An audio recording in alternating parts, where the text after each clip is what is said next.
to switch fermentation Friday to fermentation Sunday. So here we are, Sunday in my kitchen, in my natural habitat. Here's my mic. Okay, we're mic'd. Thanks for joining, guys. And everybody, thanks for your patience. We are here today because we're following up from the gut reset live that I did a couple weeks ago now. And it was all about obviously how to reset your gut in a nourishing way, how to support the detoxification organ systems. A detox doesn't have to be a purge. It doesn't have to be harsh. It can be just giving your body what it needs, taking away what it doesn't need. And from that gut reset video, I talked a lot about my gut reset, gut wellness book. It's actually a nourishing detox booklet.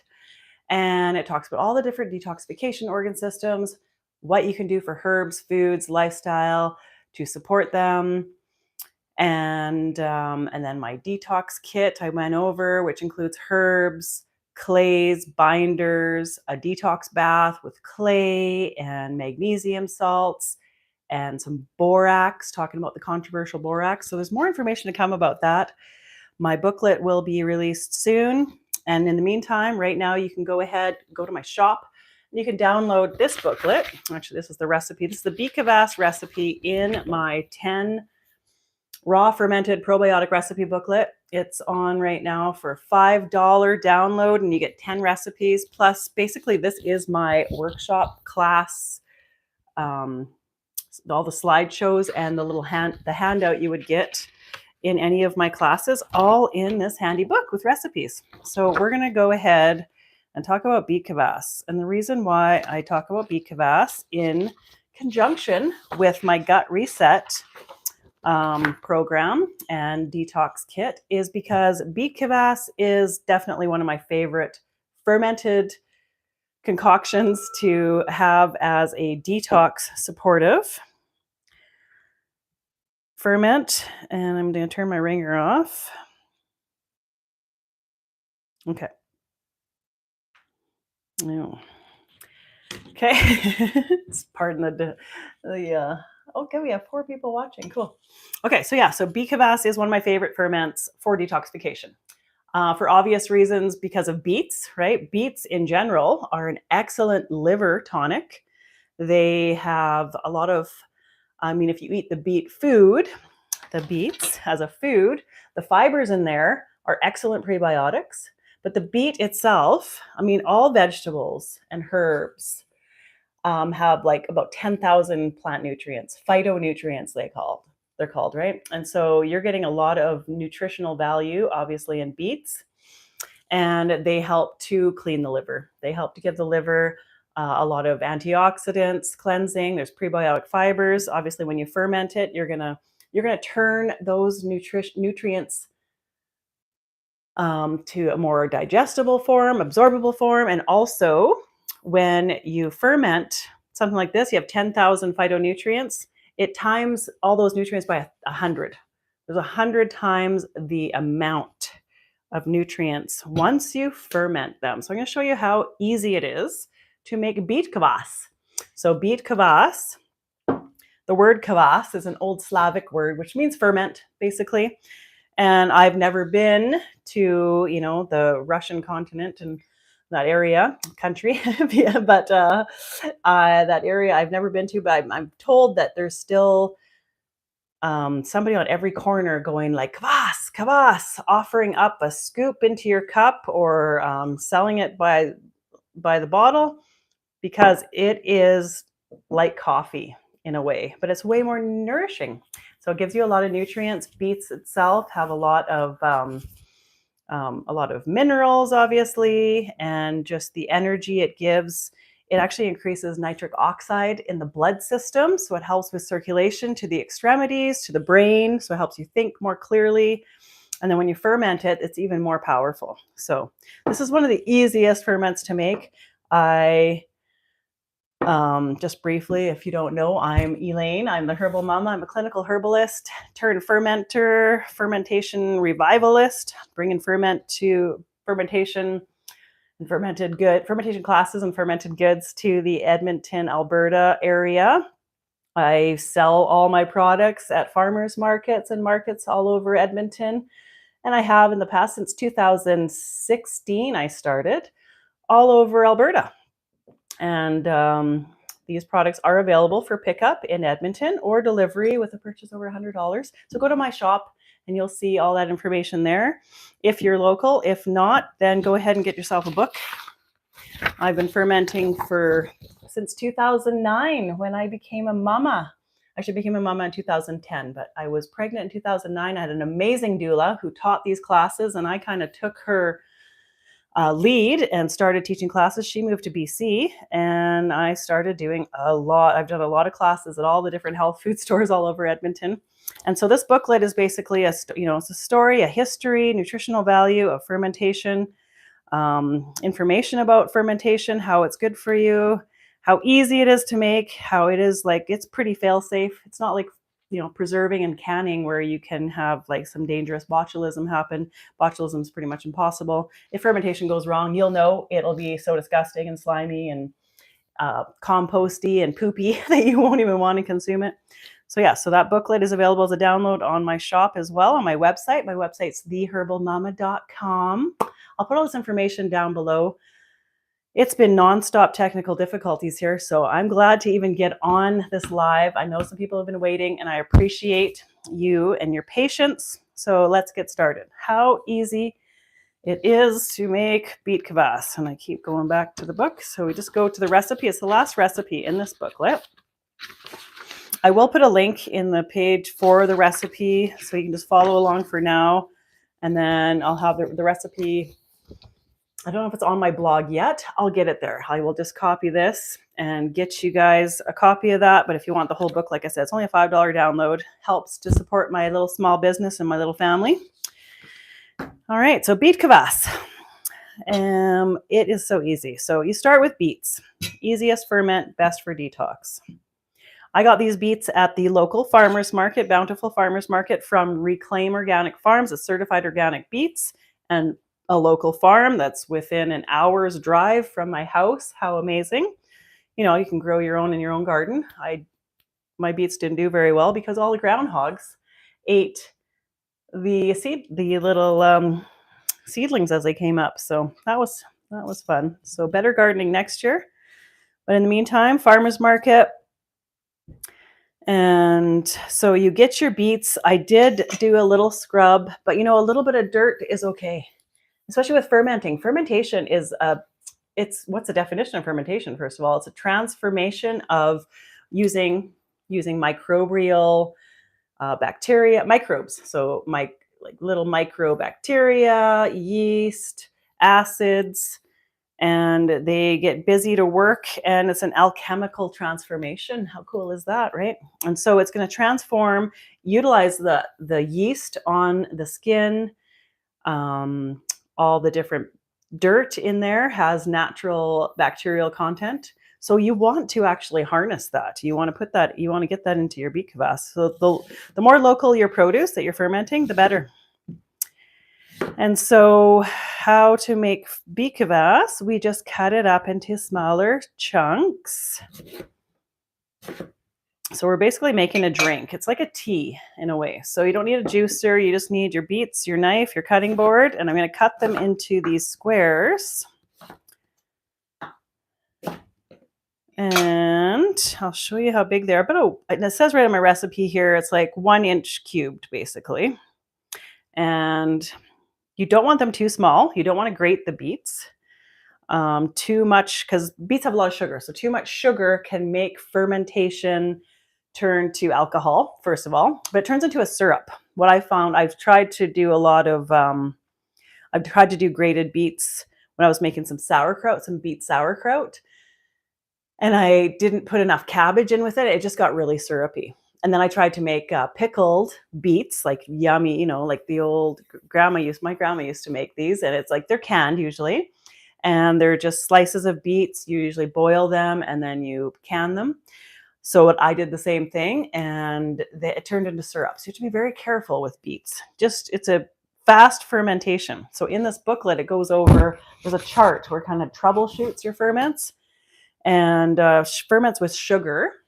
So beets have a lot of sugar. They can be troublesome. They can be hard to work with because the fermentation process will be so fast. So before you even, blink twice, your ferments have turned into syrup.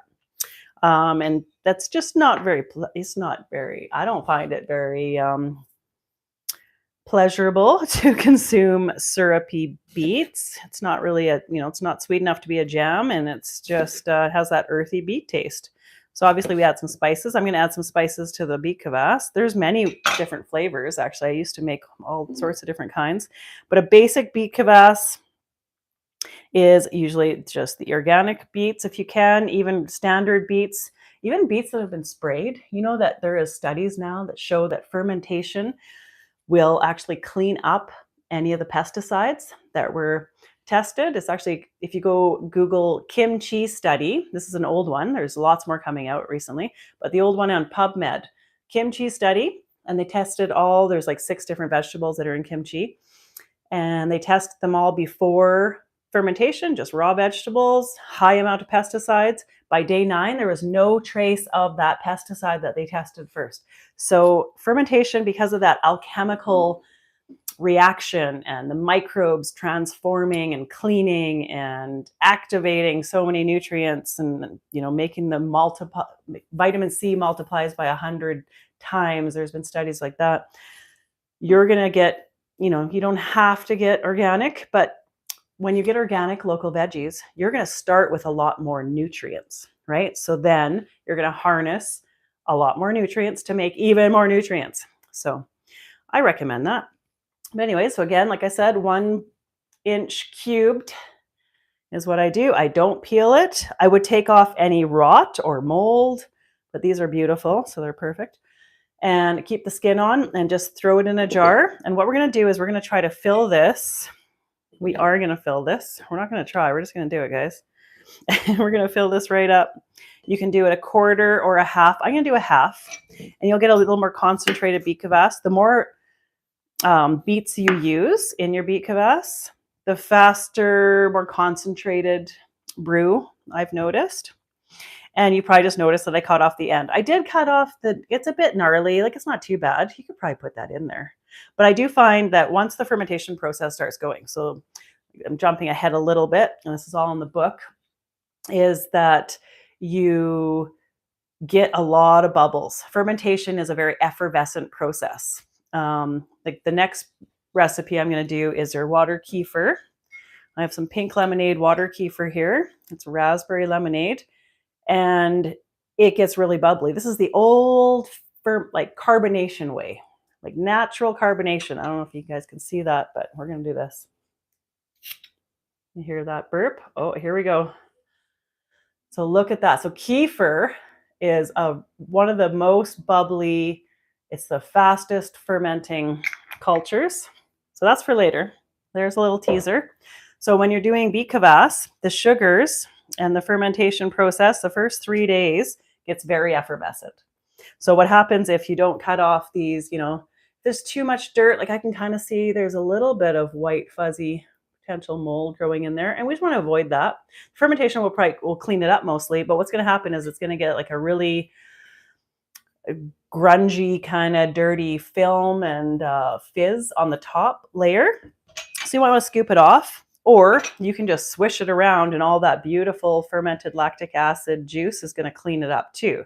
But that's kind of like babysitting. And if you get it's too much babysitting. If you get too much of the scum kind of on top from all the dirty parts that we're putting in, then what can happen if you let it sit and you don't babysit it enough, you are going to get mold growing on top. And once the mold grows for too long, you're still not babysitting, still not taking care of it, the mold will grow legs and basically infest the whole vessel, and you're going to have to throw it away.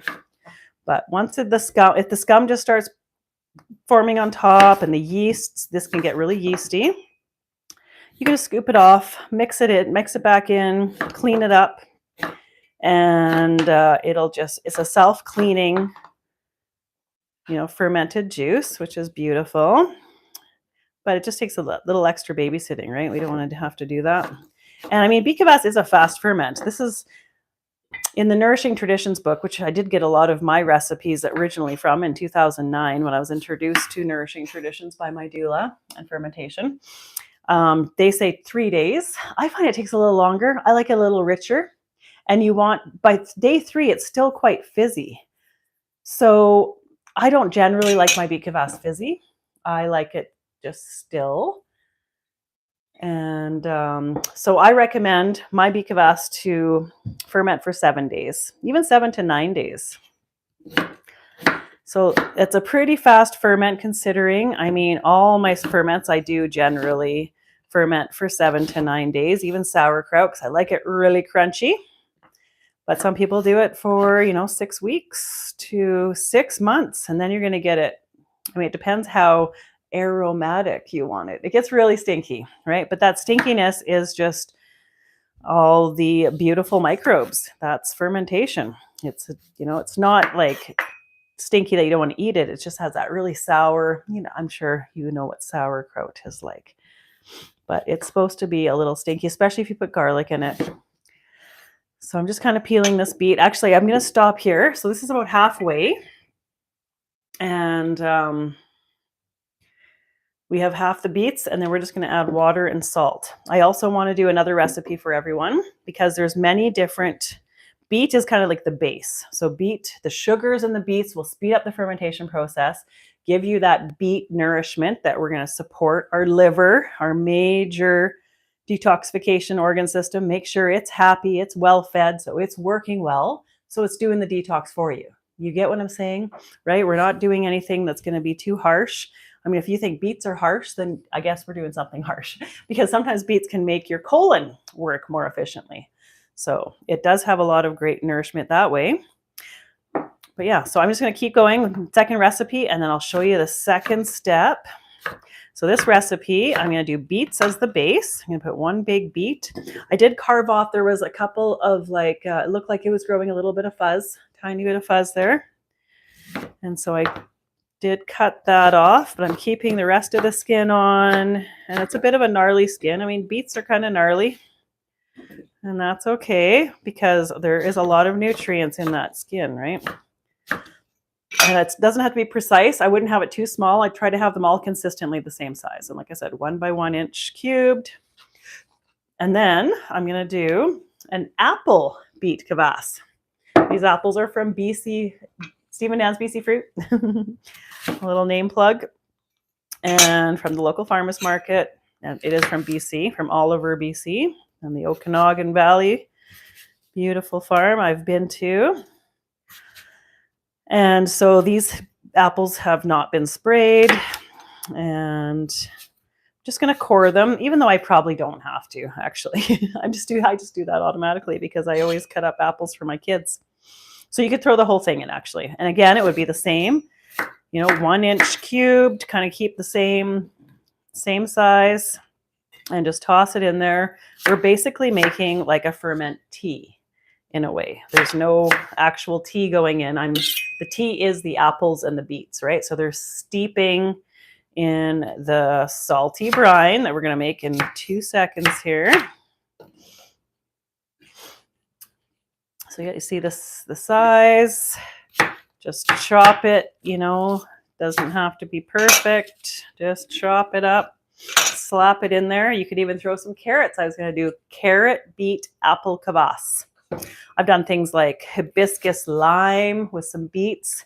There is golden beets. So this is actually literally just golden beets. You get those yellow beets. They're called golden.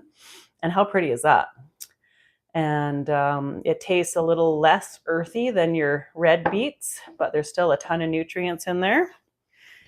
And it's the orange colored nutrients. Like colors do signify certain plant nutrients. So purples are all the dark polyphenols, and then you have the reds and oranges. They're more of the carotenoids. So that's the extent of my chemical knowledge, plant and chemical knowledge.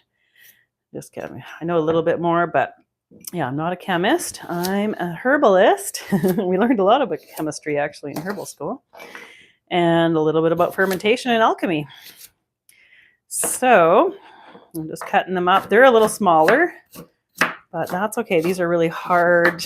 They're also sweet. So this could be a really fast ferment. The more sugar you add, it will speed it right up, right?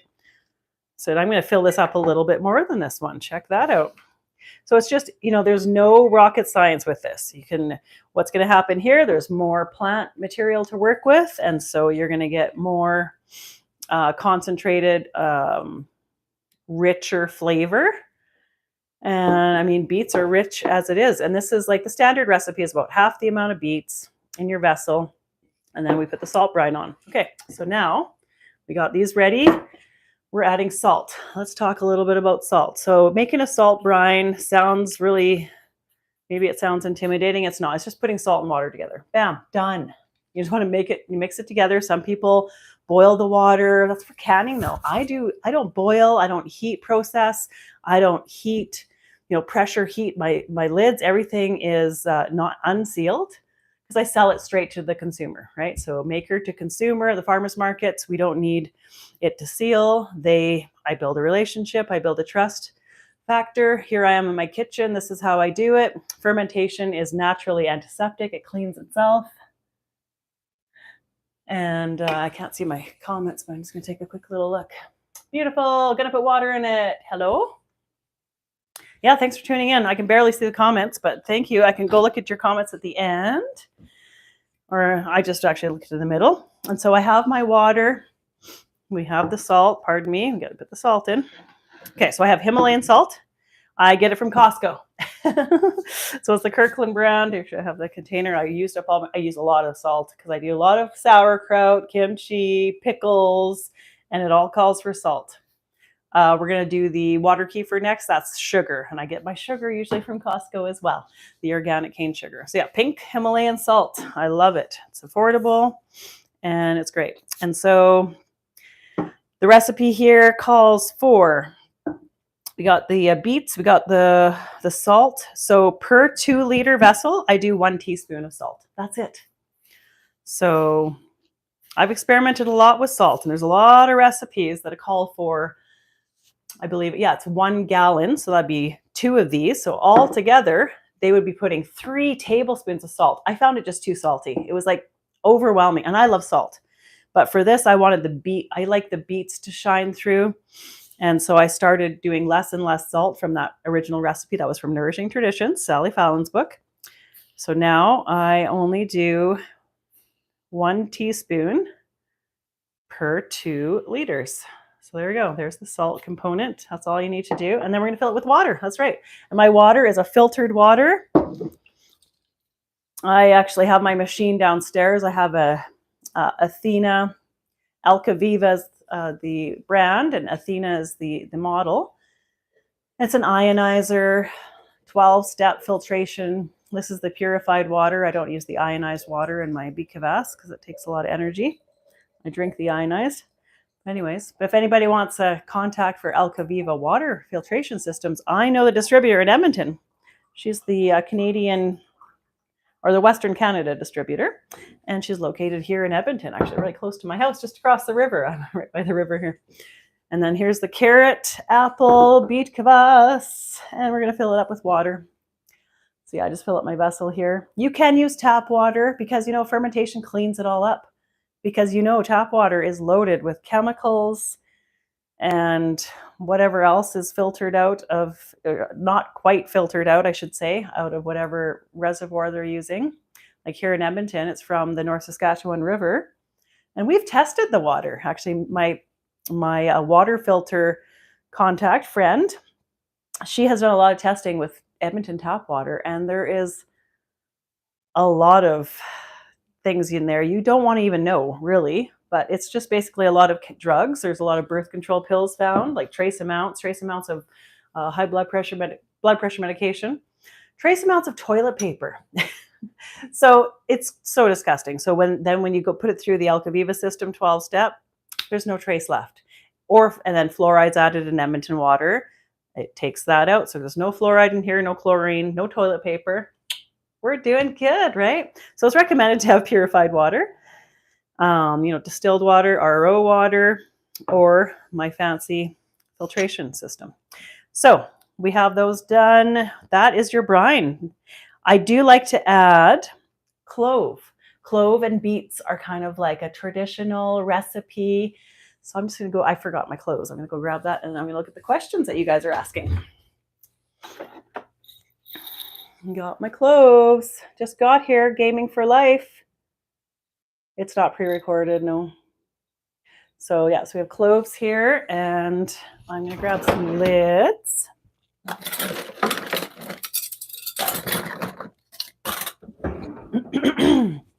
So, I mean, plastic lids are best, but we're just going to use the mason jars. This is going to be a quick ferment. Because what happens, I find, with fermentation, there's a lot of CO2 gases that get released, and that's what creates that carbonation. And sometimes it can eat away at the lid. So I find like hard plastic lids, you know, it won't be dripping back metal, but that's kind of if your lid is really, really old. So just get a nice new lid that doesn't have any marks or rust. And we're going to be drinking this in 3 to 7 days. So it's not going to be sitting there for too long. But the first 3 days of your fermentation process gets really bubbly, really fizzy, and things, you know, the gases are just a going. So you can kind of burp them along the way, or I'll show you another secret here. But just to let you know, the recipe calls for 8 clove buds, approximately 8. I didn't count, but you know, it's not rocket science. A little bit more if you just love that clove taste. During Christmas, actually, I usually put about 20 cloves. I kind of have a nice clovey Christmas. And cloves are excellent for doing a lot of winter detox. Cloves are good for neutralizing parasites. So if you're concerned about that, this is like, we're basically making a clove tea, but we're fermenting it. So we're going to activate the cloves even further with that fermentation process, all the bacteria and enzymes that are produced from this fermentation, also multiplying all the nutrients by 100 times, beets and cloves. And there you go. And the salt is in there. Like, this is why we're using salt, because the salt is actually helping to kind of preserve it before it hits that fermentation peak. It takes about 48 hours for fermentation to kick in. So we don't want rotting to happen in those 48 hours or mold. So the salt kind of keeps that intact. And then the salt then starts feeding the microbes, the minerals, mineralizes the microbes, and keeps the whole process healthy and clean. It's like a natural sanitizer, right? And I just mix it. So I make sure to try to get the salt. I mean, there's not very much salt in there, right? It's only a teaspoon of salt. But I just mix it. And I try to mix this daily. And I do find with beet kvass, it does get a lot of scum on top and yeast. Yeast develops with beet kvass, especially when it's cold. We have the most mild winter right now in Edmonton. It's like +4 today, +5, and it's been like that for weeks. So I find my ferments follow the weather patterns up and down. So when it gets really cold and it's like -30 outside, even though my house is at a ambient, 21 degrees, the yeast seems to develop more when it's colder. So it must be some kind of survival mechanism, but very fascinating. I have noticed that. So I call it the winter yeast flakes. And I find with any kind of ferment with sugar, so I make a pineapple sauerkraut, for example, lots of cabbages, all these other things, but the pineapple sugars will create a lot of yeast in my sauerkraut, I call it. Again, beet kvass, the same thing. Water kefir, same thing. I'm using juices, fruit juices, and they seem to get a lot of yeast. So I grabbed the wrong, the wrong ring here. Okay, so, and like I said, you can mix all sorts of different things in here. The more sweeter, like if you're going to use some fruits, though, I'd be careful. I was using a lot of tea. I'd use lime, which isn't as sweet. I don't think I did a pineapple. Pineapple beet kvass might be fun, but again, the pineapple, lots of sugar, so it's going to be fast. It might get yeasty. You want to watch it. It might start getting really bubbly, and that's fine. Just burp it. So burping is just opening up the lid, and you hear a psh, and it hasn't sat long enough. But in 3 days, I'll notice a little bit of foam, maybe some scum because I didn't take the skins off, and that's totally fine. So you just shake it up until the scum is gone. If it's a lot of scum and you left a lot of dirt in there, I would scoop it. But you can literally get the dirt back in. Dirt has nutrients, and you shake it up. And this is called actually a lactic acid fermented food or drink.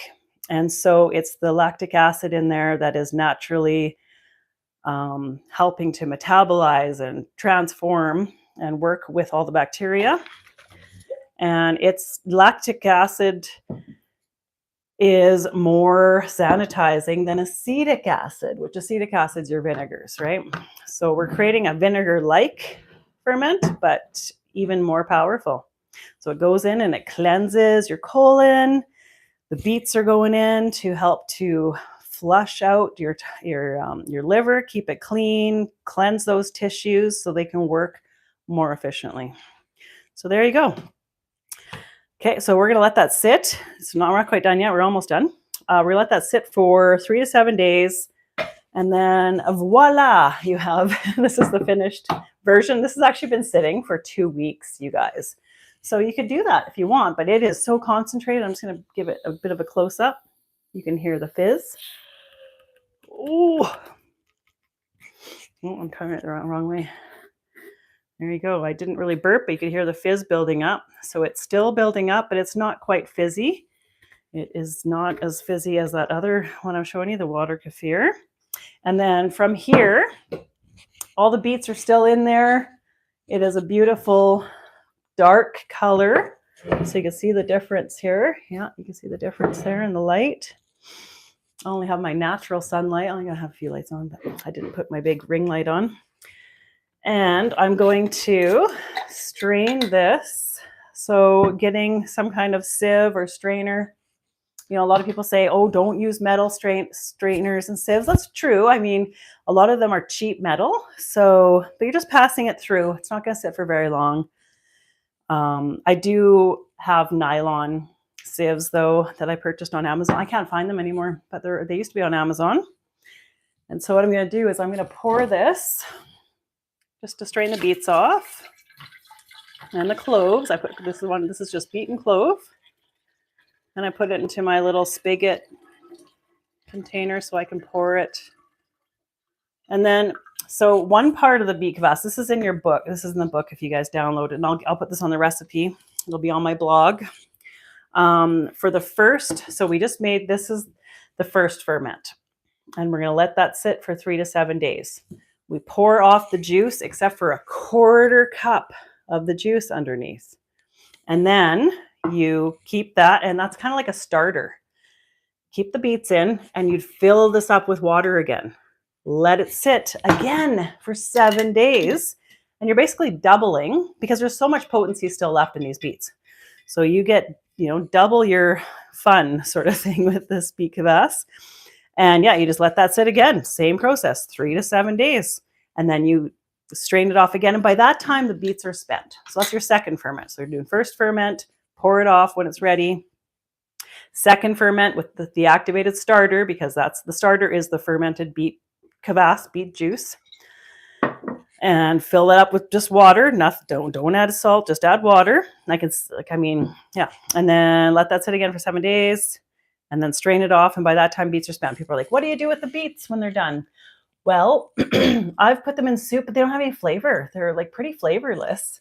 So you could add them in like a stew with other beets and carrots that have not been fermented, and they will still have the fiber in there, a little bit of flavor, but it's like a tea. It's like sucking all the flavor and the nutrients out. So this has already been 2 ferments. So this is the second time I've done this, and the beets still look beautiful, actually. So it's tempting, but they're not going to be too soft. They're still quite hard, and they don't have very much flavor. So you could add it as like a fiber kind of additive to your stews for sure. Freeze them, maybe add it to a stock or compost. And it's fermented, so it'll kind of activate your compost, right?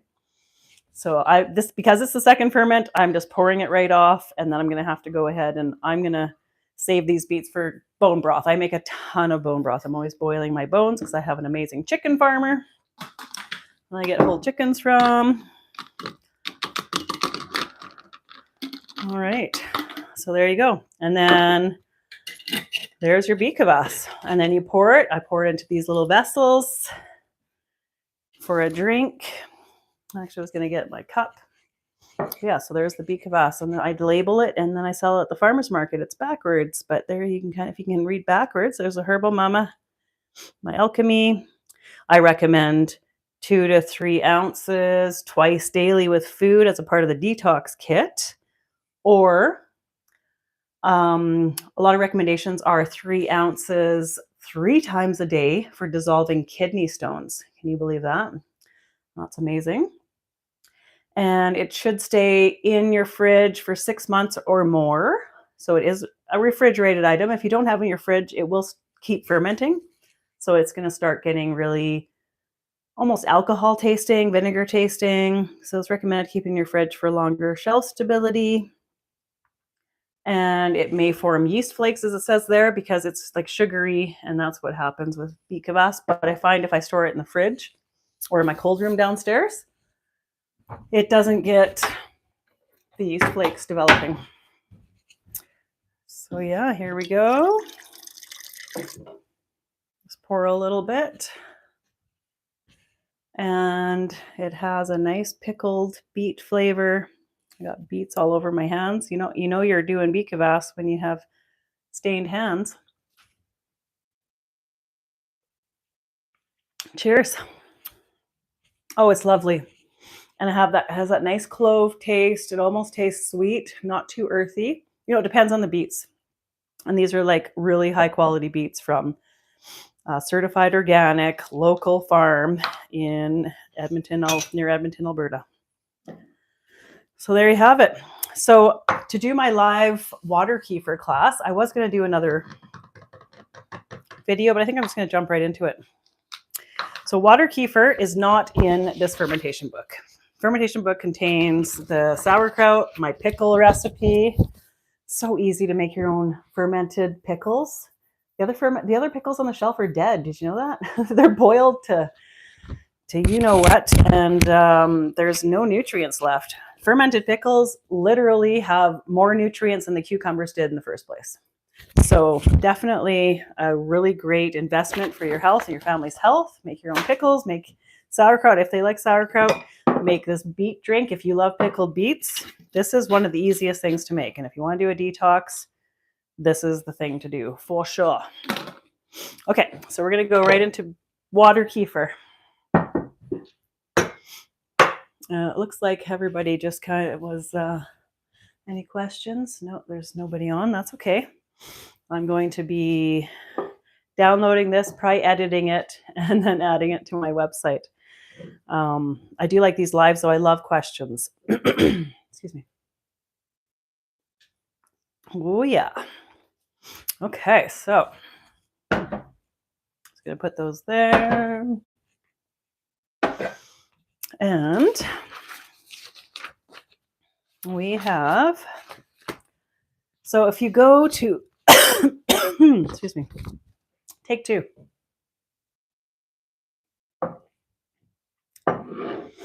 Okay, so you go to my website, theherbalmama.com. You go click on the blog and you find kefir. I think it's just called kefir, water kefir. And I talk about the history of water kefir. It's naturally carbonated. It's the original pop. It needs a starter, much like kombucha. If you've seen a kombucha starter, it's like a slimy pancake.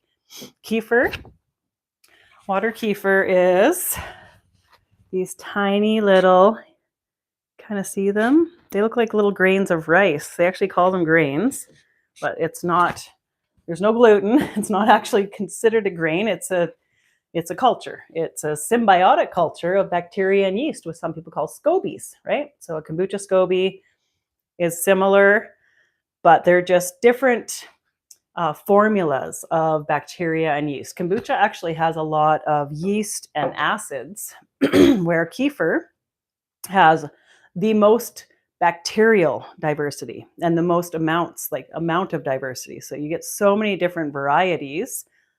It is the most efficient, I would say. It's also one of the best things to clear the bowels. So if we're going back to detox and all the detoxification organ systems, I would say beet kvass is one of the best ferments for the liver, and water kefir would be my choice for constipation, for colon congestion kind of thing.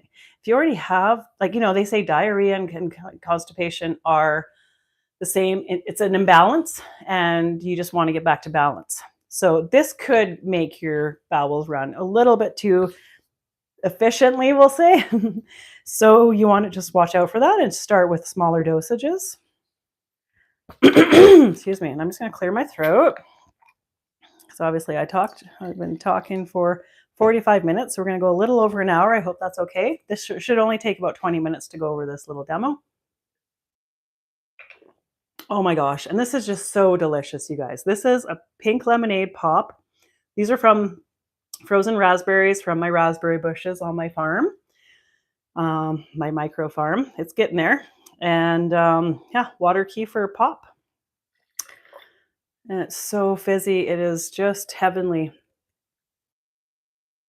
And it's so healthy. I mixed it with, sometimes I actually I like grape water kefir mixed with my beet kvass, because it just, tames the beet taste down a little bit. Not everybody's down with that. I like it sometimes. Sometimes I'm like, it's a little much. So I do the grape water kefir. So there you go. Okay, so if you go to my blog, you download, or you just read all the information, and then you can download this PDF that I made all by myself based on, all the information and the recipes I found, but I put it into a chart.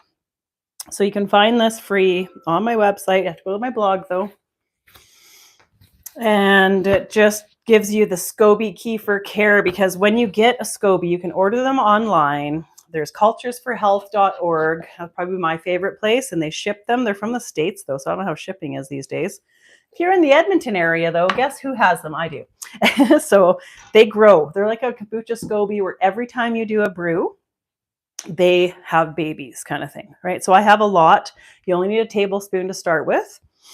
And you start with a jar. Oops, my jar is over here.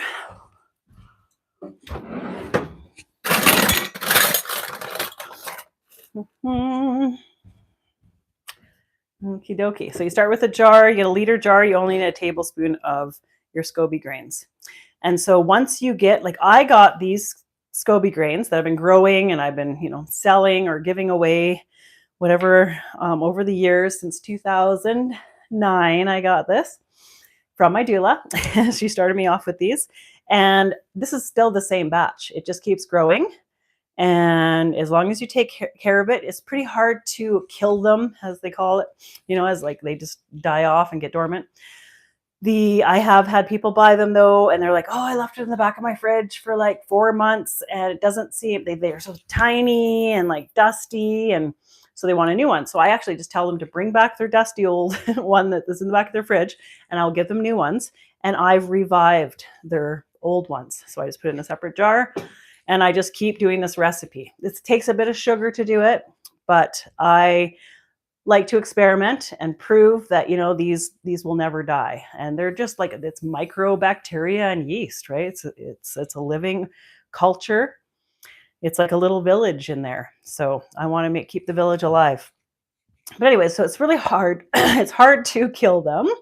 And once you get one, you should have it for life. And this chart is kind of how to keep it alive, keep it functioning, keep it making your yummy bubbly pops for the whole family. The kids love this. And yeah, learning how to do that and how to make pop. It's so easy, you guys. So you need a tablespoon, and I didn't even grab my tablespoon. I'm just gonna grab one of these because I can reach down in there. And so 1 tablespoon of grains. This is very difficult to get. I'm just gonna strain it a little bit because I'm gonna make my juice in here actually. So I'm just to get access to these grains. I'm going to pour off some. This is the starter liquid that I already made. It sat for quite a long time, actually, and you can let it, once you activate it, you can let it sit in the fridge and use it when you need it. And I need it right now. I'm going to make a water kefir juice. And that's a lot of starter to use, but I'll explain later a little bit. Okay, so we got about a tablespoon of grains. I'm just going to show you. So my grains aren't that big. I find in the winter they don't get that big. I don't put a lot of sugar in them, but you can see how, there's that texture. Well, there's a big juicy one. And so that's a bit, I guess, a heaping tablespoon. So per jar, you do that. Just put it in that jar, and I can see, yeah, there's some big chunky ones. You can tell they have some life to, like some substance to them. And I'm going to add water. Purified water is best, of course. But you could use tap water. Again, these grains will just clean it right up. They're the fermented, alchemical, transformative microbes that they are. They will clean up all that stuff from tap water I was talking about in the Beet kvass session. So we just fill that up to about there, and you can fill it all the way to the top, but I'm just going to do that. You don't need, so basically all this liquid's going to turn into your starter. And your starter is what you mix with juice and berries or tea and herbs to make your pop. So it's kind of like, this is your mother, your starter, this is the first ferment. This will be the second ferment when you turn it into juice. And some people just drink that first ferment starter as like a little shot of amazing probiotics. 1 tablespoon is approximately 1 trillion colony-forming units of probiotic. So you see on the bottles, you see those bottles, and they say like 300 billion or whatever it is, right? Usually it's up to the trillions now because it seems like people need more and more of them. As our health declines as a culture because of processed foods and other things, but I digress. You only need a tablespoon shot every morning. I mean, it's way more pleasurable to have it in juice. And if your kids love juice, or you love juice, or you love pop, and you love that powerful, sweet, fizzy flavor, then definitely make that second ferment. So, and you only need a tablespoon, and it's going to be hard. And at first you want to go slow because it could flush you right out. But me and my kids could go down like 2 of these, no problem, in one sitting, and I don't notice a big difference. Like I have very regular bowels, if anybody's asking. So this is definitely something that's been helping me. And when I was pregnant, my doula, actually, that's why she specifically recommended the water kefir, because I told her I was getting very constipated during my pregnancy. And this is what she recommended. And yeah, bam, it was significantly making a difference for me. It was awesome. So with the sugar, here's the recipe here. So this is activating your grains. So these are live grains that I have. Obviously, they're living and active. Some places like Cultures for Health, I believe, they sell them live in a liquid and ship them, or they dehydrate them. So the dehydration process is a little different. This is when they're in their live state. And it's just 1-to-1 sugar to grain. So I have 1 tablespoon of water kefir grains or crystals, whatever you want to call them. I'm just eyeballing it. So about a tablespoon or more.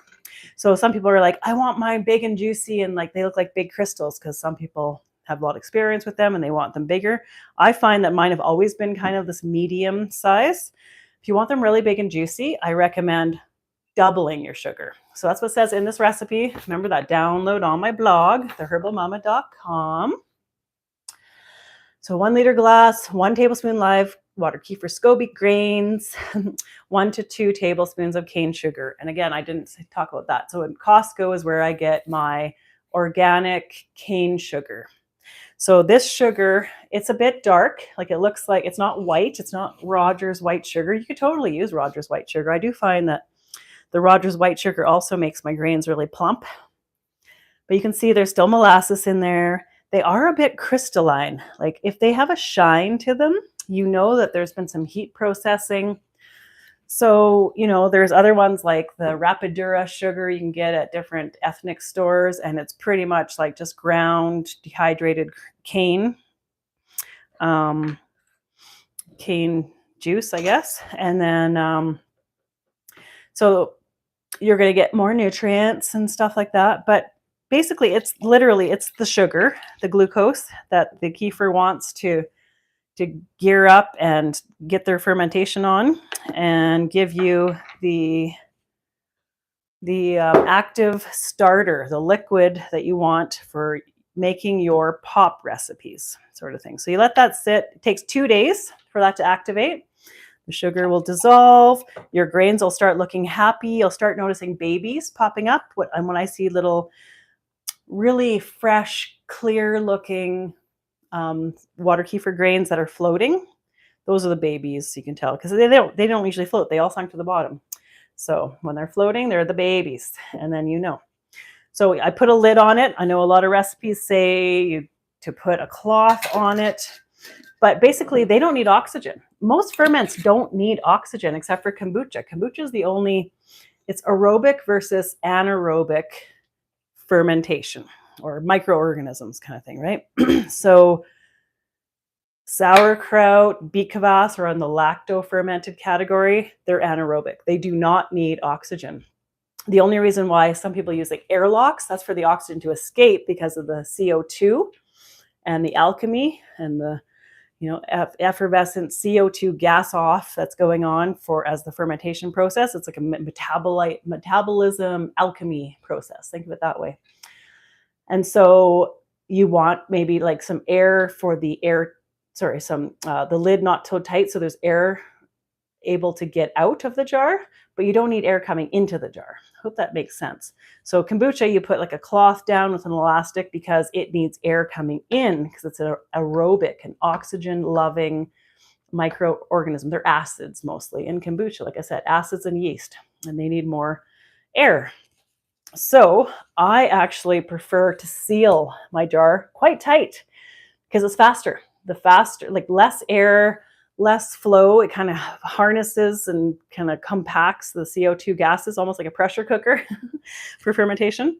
So I like to tighten it, and then in 2 days, it's going to be, you're probably going to get a little like burp kind of coming out, like an air release pocket, but you might not. And that's just the first ferment. The first ferment doesn't generally get fizzy, but it can. I just want to show you guys how beautiful these grains are actually underwater. You can see, I don't know if you can tell. Oh yeah, see how chunky they are? They look like rice grains or millet grains, but that's your SCOBY. Those are your active, beneficial, it's a village full of really happy microbes. They've formed a village. All right, so that's going to sit. And then once that is ready, it's activated. And that would be basically what we have here, what I just poured into the jar. So that was sitting for longer than 2 days, but that's okay. And if it sits for longer than 2 days and you're not going to use it, just put it in the fridge. This is all in this little document here. So put it in the fridge and let it store until you're ready to use it. And this is called, once it's activated, I've some beautiful websites they're Australia based, call them butterfly juice. I love that because it's like the butterfly effect. It's just compounding and making something even more magical than it was in the first place. That's fermentation. Okay, so we're going to use the mother starter butterfly juice that's active, which is in this big jar, to make our kefir pop, probiotic pops, right? So you only need 1/4 cup of starter per liter of juice. So that's a liter, right? But I'm doing a big 4 liter because I do this for my farmers market sales, right? So I sell it like this. I don't have a label on this one, but so I make it in bigger amounts. And honestly, once you get hooked on this and your whole family loves it, you're probably gonna be making 4 liters at a time. Am I right? So you would just like obviously double or quadruple the recipe. So it'd be a full cup of starter. I put way more than that. If you want to do more, like say making the pops so this is a 2-day process. And then once it's activated after 2 days, you're making your second ferment into juice. And then that's another 2-day process. What if you want your juice, your probiotic pop in 1 day flat instead of 2 days? You want to kind of double it. Sometimes it takes 3 days to get the fizz. So if you want more fizzy, faster flavor, more, faster fermentation, you add more starter. It just gets it going faster. So this is probably That's like 3 cups. So I'm tripling the starter, and I should have pop tomorrow. And actually, I don't want to do that. I'm just gonna do 1 cup because I'm gonna make multiple jars. I have to make lots of kefir for my customers, guys.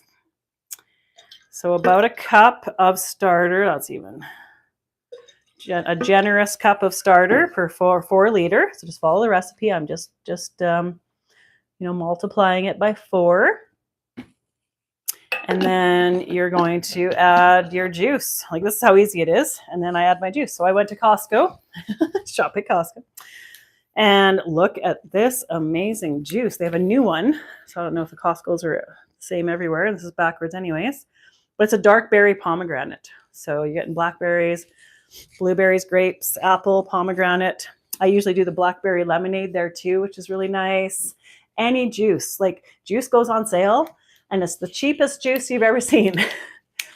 Clean it up with fermentation, right? Clean it up with your water kefir starter. Even kombucha, this is the same way to make second ferment kombucha drinks. If you have a kombucha starter with the slimy pancake SCOBY, and then you just add a little bit, add the juice, ferment it for a few more days until it's fizzy to your fizziness level, and the flavor. The longer it ferments with kefir, it tastes like beer.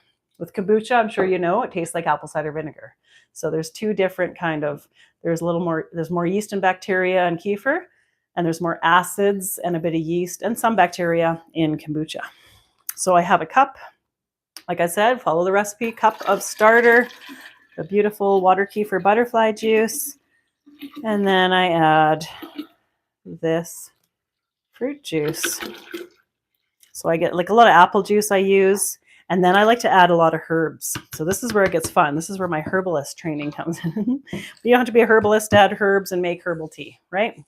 So, but what I like to do is do it seasonally and do it kind of, functional juices, functional probiotic pops. So I have elderberries here. So there's dried elderberries. You can eat them. And I mean, just like tea, like this is quite a lot. I'll dilute this because this is really concentrated. And then when you ferment, it concentrates the flavors plus all the nutrients. So all the vitamin C in here, it says with vitamin C, let's know how much vitamin C. 60 milligrams per cup. Oh gosh, that's a lot. So let's do a little math. So like 4 cups per liter. There's 8 cups, 8 times 60. So 680, guys. My math's not that great. I have a calculator. But that's a lot of vitamin C. It's going to be multiplied by 100 according to research. So go ahead and go look that up. I'm just quoting all the research from, there's getting a lot of laboratories now, and even schools in Canada especially, are researching fermentation and seeing how the nutritional value is just outstanding. Because you get probiotics, enzymes, more vitamins, all the minerals, micro minerals, and the sugar is eaten up. So you can have juice without the guilt, right? Okay, so we have about almost 700 milligrams of vitamin C in this whole liter. So it's going to be like 7,000. That's a lot of vitamin C. So this is a powerful immune boosting punch probiotic pop. I'm going to add some elderberry because elderberry has like natural antiviral properties to it, and more vitamin C, polyphenols, all these things that just really nourish our lymphatic cellular system, immune system, reduces phlegm. I'll do about a tablespoon because you don't need that much, because the fermentation is going to take it and work its magic. Other things I might add to this would be like hibiscus tea, rose petals. You could add green tea if you wanted to. What else do I add? I like adding a lot of medicinal mushrooms like cordyceps, reishi. Usually what I do though is I boil them up. Like I make a lot of tinctures. So I don't even have it here, but I have a tincture that has all my adaptogenic herbs. So it has rhodiola, reishi, chaga, cordyceps, licorice, and do I put holy basils in there too? So all those adaptogens, you could add that to this. This would be such an incredible, like, nerve rejuvenating immune tonic. And when your immune system is functioning so well, it's just cleaning up your blood like little Pac-Man, like, right, all those lymphocytes and things going through your blood system to clean it all up. So this is going to give your body, your immune system, and your cells fuel to do the detoxification that it's meant to do. So this is all a part of that, all a part of immunity, immune system integrity, keeping your tissues clean, keeping disease out of the family, out of the kitchen, right? So there you go. And then you're going to have some, I don't have a fizzy dark pop. What I did with this one was I actually just got lemonade, like that really sweet lemonade in the Tetra Pak. I added more lemons and I added my frozen raspberries that I picked from my bushes and I froze. And I made this amazing pink lemonade. So did I even add more herbs to that? I don't think so. I think the raspberries were kind of the herbs, but raspberry leaf tea in there, I've done that before. That's an incredible woman's tonic and good astringent, good for all the tissues, to pull all the tissues together for like any kind of prolapses or sagging bowels. So there you go. And so I'm going to add water to that and I'm going to let that sit for I did the regular amount of starter. So it's probably going to take 2 to 3 days for this to get as fizzy as this. And then I pour it into my jars and label it and sell it at my farmers markets if my kids don't drink it before I can do that. Cheers, guys. Any questions, just let me know. Go to theherbalmama.com, fill out a form, and I can email you back. Thanks for tuning in.